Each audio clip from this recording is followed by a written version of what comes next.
A storybook romance nears its happy ending as Grace Kelly boards the liner Constitution for her wedding in Monaco. The rest of the Kelly family is also Monaco bound, sailing to see their Grace become the bride of Prince Ranier III. More than 300 reporters, photographers, and newsreel cameramen all but engulf Miss Kelly in the wildest and noisiest farewell scramble ever accorded a departing celebrity.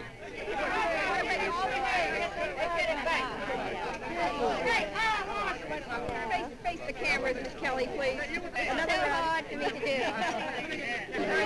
While all around her, nerves are frayed and tempers grow short, Miss Kelly remains as cool and as poised as a princess. Wait a minute. Wait. Well, let me ask you a question. It Makes so much noise, we couldn't make any sound. As I said before, just getting married is a very big step for any girl, and of course, I have a great many feelings about that, and it's a very exciting thing, and I'm very, very happy. Of course, I'm a little sad to be leaving home, but I hope to be back quite often. Thus, the stage is set for the year's biggest wedding in the world's smallest state. More, crowned with the majesty of the maritime Alps. A country in miniature with a national anthem, a handsome young ruler, Prince Ranier, and a brightly uniformed army of 69 officers and men.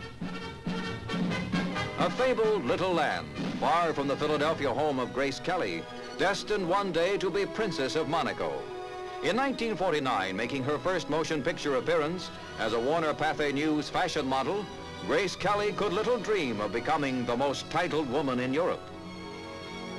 Barely 19, her thoughts were centered on her career, a determined young model with a purpose at the very start of her climb to success and stardom.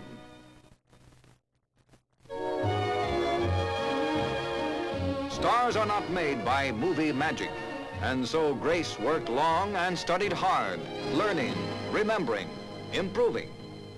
For Grace Kelly, 1949 would be an unforgettable year.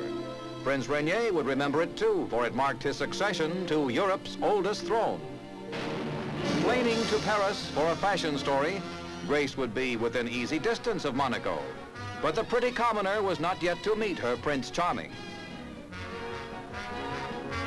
She was more than a model now. She was an actress who could play a scene and play it well.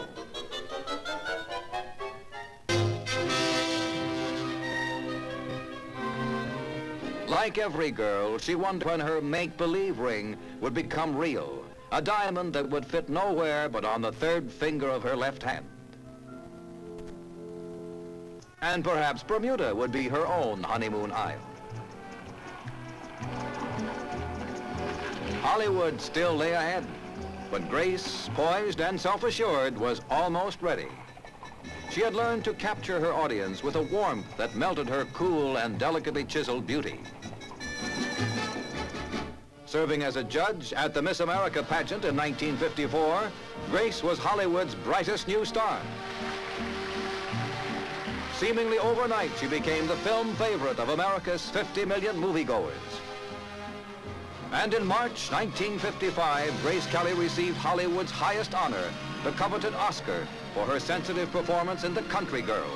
On a star-studded night, her brilliance shone brightest of all. At the Audience Awards presentation in December, she stood at the pinnacle of her screen career. Grace Kelly had found success, but not true love. It would come to her Philadelphia home within a month. A fairy tale romance come true. The lovely maiden and the lonely prince. A chance meeting and later a whirlwind courtship. And in the happy ending, the maiden from the great democracy gives promise of saving the independence of the ancient state. Looking at the happy couple, the world was happy too, for their love story held all the wonderful, improbable elements which people everywhere like to imagine can come true. In a glittering glimpse into their future, they attended a colorful charity ball in New York. Already, perhaps, the thoughts of the future princess raced ahead to her sailing on the Constitution. She would not feel strange on the ship, for in 1951, Grace had sailed on the Constitution's maiden voyage.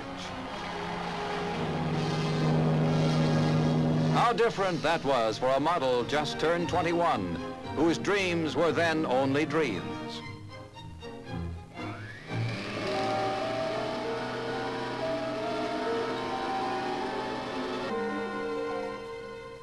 Did she know of Monaco?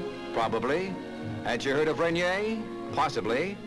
Could she imagine living in a 200-room palace with a staff of 100 servants? Hardly. But this, remember, was back in 1951. Today, Grace Kelly is a radiant and regal figure as photographers press forward for farewell pictures. From a country of 165 million, she sails to a land of 22,000. At journey's end, a royal wedding. And then, as everyone knows, Prince and Princess will live happily ever after.